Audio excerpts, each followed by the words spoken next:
Hello అందరికీ.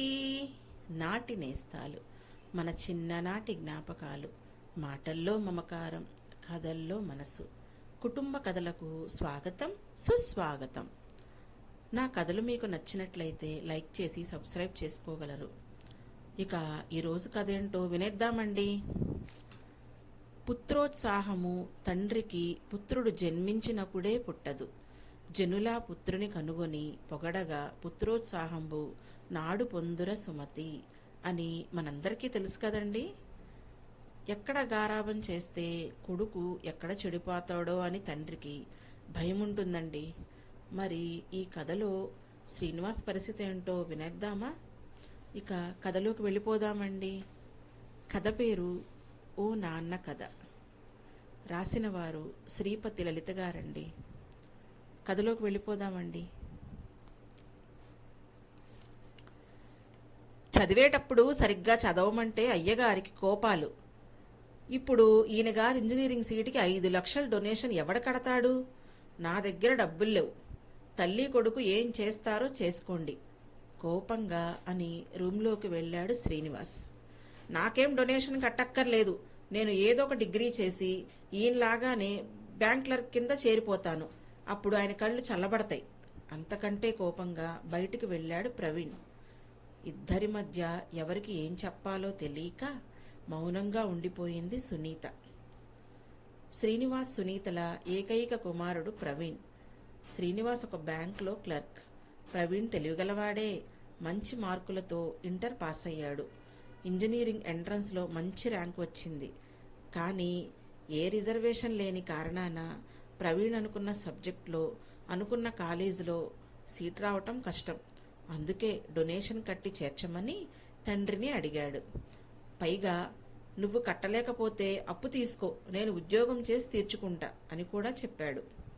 అసలే ప్రవీణ్కి ఇంకా మంచి ర్యాంక్ రాలేదని కోపంగా ఉన్న శ్రీనివాస్ ఈ మాటలకి మండిపడ్డాడు. 2-3 రోజులుగా ఇంట్లో తండ్రి కొడుకుల మధ్య పెద్ద వాగ్యుద్ధాలు జరుగుతున్నాయి. ఊరుకోమంటే కొడుక్కి కోపం, వదిలేయమంటే భర్తకి కోపం. మధ్యలో సునీత నలిగిపోయింది. ఏదైతేనే మొత్తం మీద డొనేషన్ కట్టి తనకు కావలసిన కాలేజీలో కావలసిన గ్రూప్లో చేరాడు ప్రవీణ్. ఇప్పుడన్నా సరిగ్గా చదవమను, లేకపోతే ఉద్యోగం రాదు. ఏదో క్యాంపస్ రిక్రూట్మెంట్ ఉంటుందని తల తాకట్టు పెట్టి డబ్బులు తెచ్చాను. చెప్పు నీ సుపుత్రుడికి కోపంగా అన్నాడు శ్రీనివాస్. దిగులు పడద్దను, ఆ తలని తాకట్టు నుంచి నేనే విడిపిస్తాను. చెప్పు మీ ఆయనకి రోషంగా అన్నాడు ప్రవీణ్. భగవంతుడా, ఈ తండ్రి కొడుకులకు ఎప్పుడు సామరస్యం కుదురుస్తావు తండ్రి ప్రార్థించింది సునీత. దేవుడు సునీత ప్రార్థన వినలేదు. ప్రవీణ్కి తండ్రి మీద 1 కాదు 2 కాదు చాలా ఫిర్యాదులున్నాయి. అతని స్నేహితుడి తండ్రి కూడా బ్యాంక్ క్లర్కే. వాళ్ళకి 2 అంతస్తుల ఇల్లు కార్లు ఉన్నాయి. అతని తండ్రి వాళ్ళ అబ్బాయికి ఇంజనీరింగ్లో చేరగానే మోటార్ సైకిల్ కొన్నాడు. అదే తనకి తండ్రి కాలేజ్లో బస్ పాస్ కొన్నాడు. అందరూ వీకెండ్ వస్తే పార్టీలకు వెళ్తారు. ఫీజు తప్ప తనకు అదనంగా పైసా కూడా ఇవ్వరు. ఇలా అన్ని అసంతృప్తులతోనే చదువు పూర్తి చేశాడు ప్రవీణ్. ప్రవీణ్ టార్గెట్ ఒక్కటే, బాగా చదివి మంచి ఉద్యోగం తెచ్చుకొని ఇంటి నుంచి నాన్న నుంచి దూరంగా వెళ్ళాలి. ప్రతి దానికి విసుగు కోపం ఉండే నాన్న కోసం ఇష్టమైన అమ్మని కూడా వదలటానికి సిద్ధపడ్డాడు ప్రవీణ్. క్యాంపస్ రిక్రూట్మెంట్లో మంచి కంపెనీకి సెలెక్ట్ అయ్యాడు ప్రవీణ్. వాళ్ళు ముంబైలో పోస్టింగ్ ఇచ్చారు.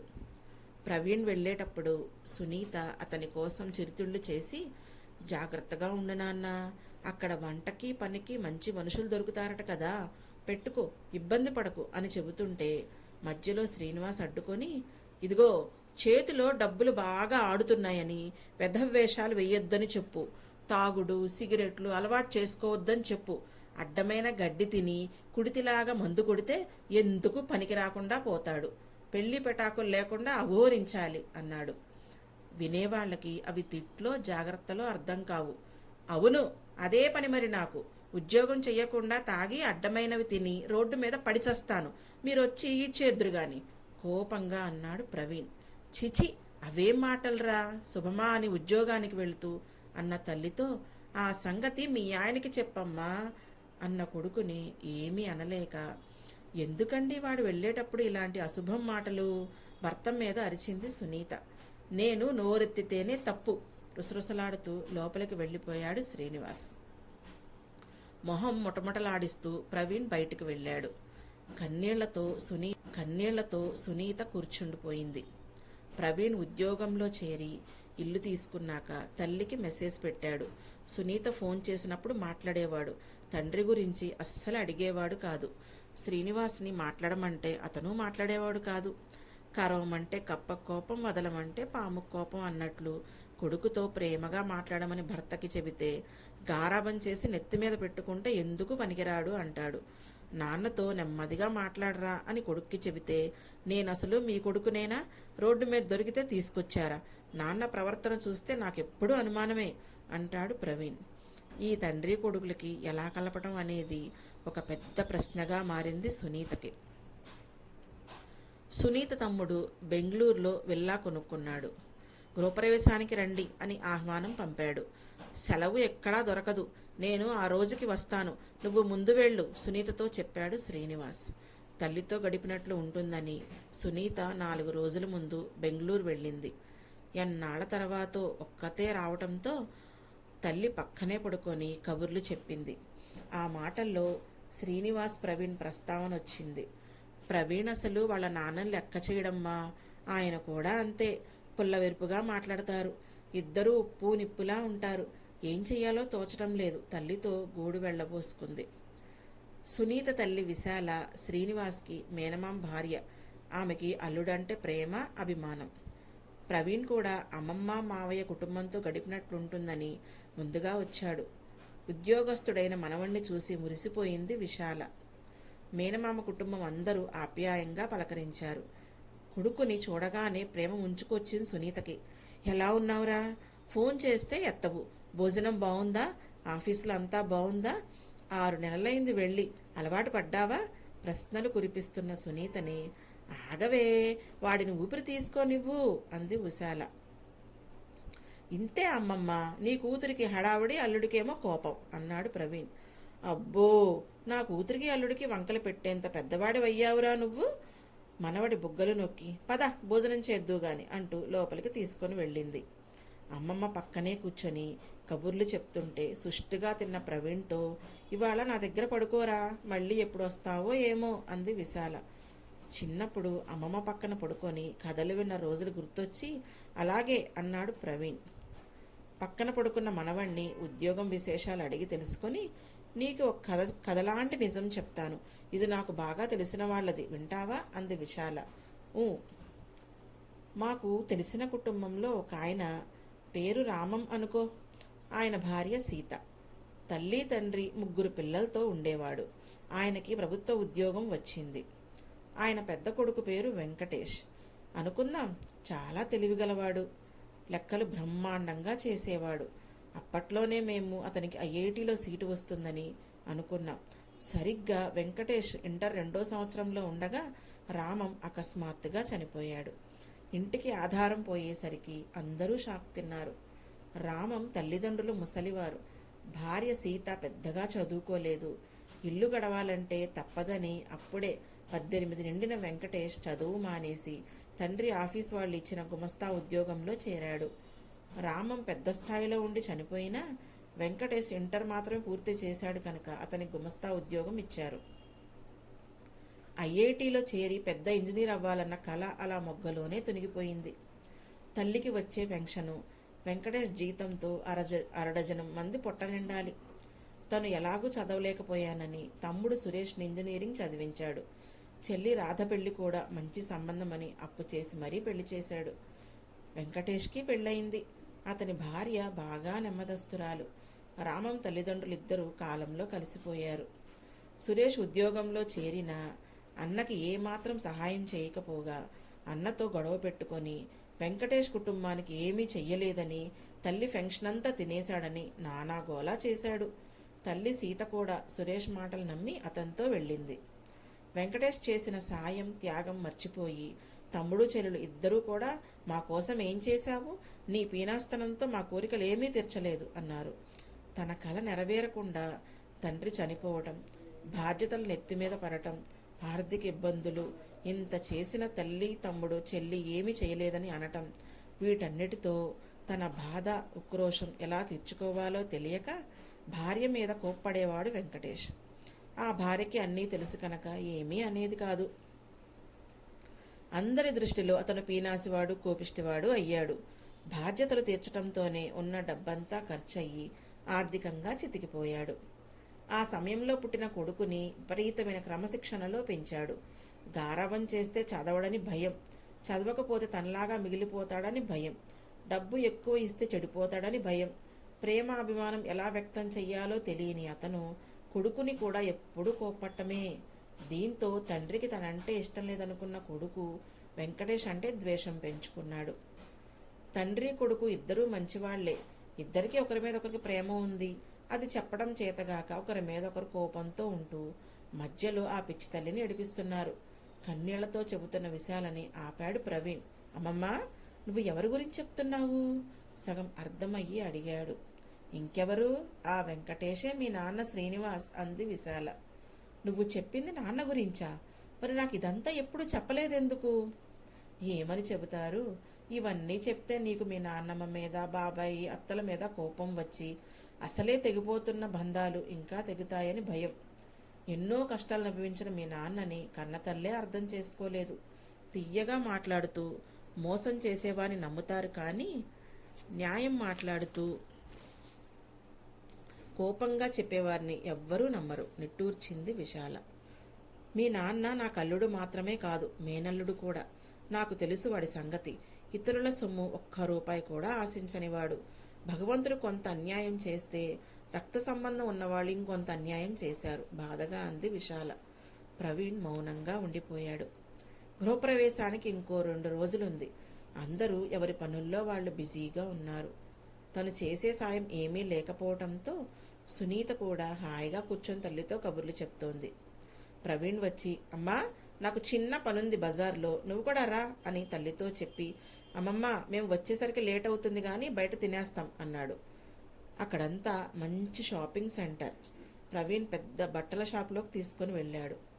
అమ్మా, మీరు మావయ్య వాళ్ళకి బట్టలు పెట్టాలి కదా, కొన్నారా మరి? కొడుకు అడిగిన ప్రశ్న కంగు తింది సునీత.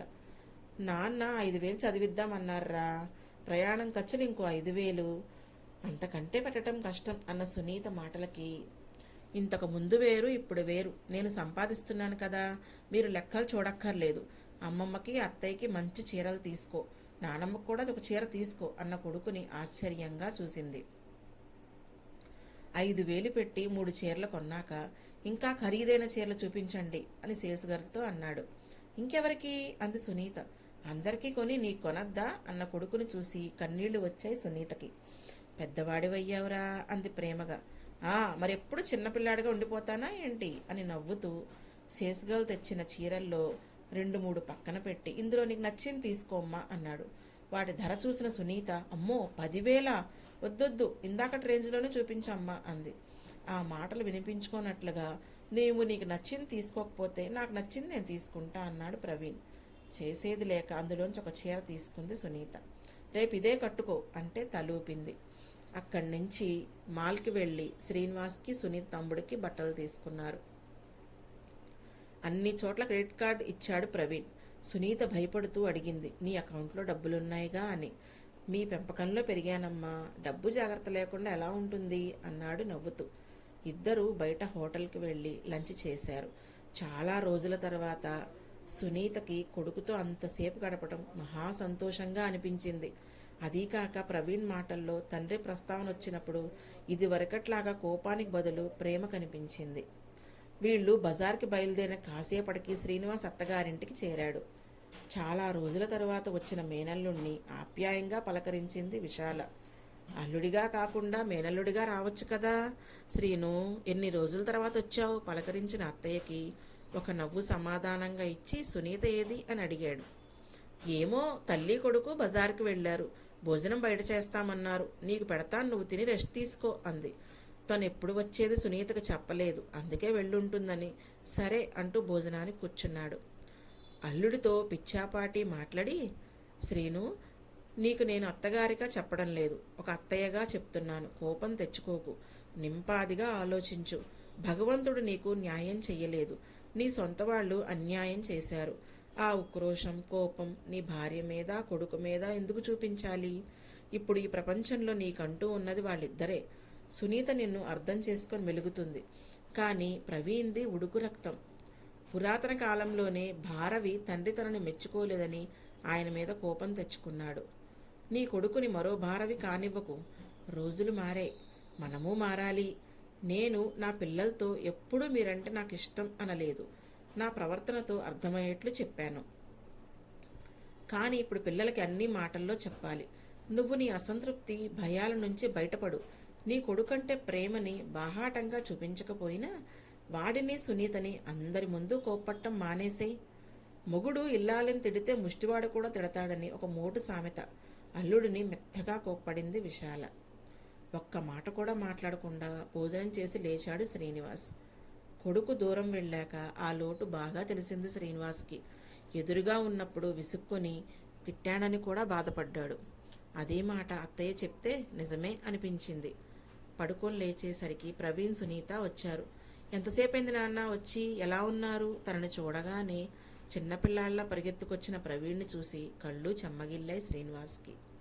మధ్యాహ్నం వచ్చాను, నువ్వెలా ఉన్నావురా? నీ జాబ్ ఎలా ఉంది? ప్రేమగా ఒకరినొకరు పలకరించుకుంటుంటే ఆశ్చర్యంగా చూసి తల్లి వంక చూసిన సునీతకి నవ్వుతూ కళ్ళతోనే సమాధానం చెప్పింది విశాల. తెచ్చిన బట్టలు అందరికీ చూపించేసరికి చాలా బాగున్నాయి, మంచి ఖరీదనేవి తెచ్చాడు మా మేనల్లుడు, సంతోషపడ్డారు సునీత తమ్ముడు, మరదలు. నా మనవడు నాకు మంచి చీర కొన్నాడే సునీత, గృహప్రవేశానికి ఇదే కట్టుకుంటా అంది విశాల చీర చూసి మురిసిపోతూ. నాకెందుకురా ఇప్పుడు కొత్త బట్టలు అన్న తండ్రితో. అదేంటి నాన్న, మీకు లేకుండా ఎలా? మీకు నీలం అంటే ఇష్టం కదా, అందుకే ఈ షర్టు తీసుకొచ్చాను అన్న ప్రవీణ్ని చూస్తూ. నీకేంటి బావా, ఎదుగొచ్చిన కొడుకున్నాడు, నిశ్చింతగా ఉండొచ్చు అన్నాడు సునీత తమ్ముడు. చాలా బాగుంది నాన్న, రేపు వేసుకుంటాను కోప్పడకుండా చెప్తున్న తండ్రిని ప్రేమగా హత్తుకున్నాడు ప్రవీణ్. అది చూసి సునీత కళ్ళు ఒత్తుకుంటుంటే విశాల తృప్తిగా నవ్వింది. కథ మీకు నచ్చిందా అండి? చూసారా, తండ్రి వెనక దాగి ఉన్న బాధ తెలుసుకున్న ప్రవీణ్ ఎలా మారాడో. తల్లిదండ్రులు కనిపించే దైవాలండి, దయచేసి వారిని నిర్లక్ష్యం చేయకండి. మీ శాంతి.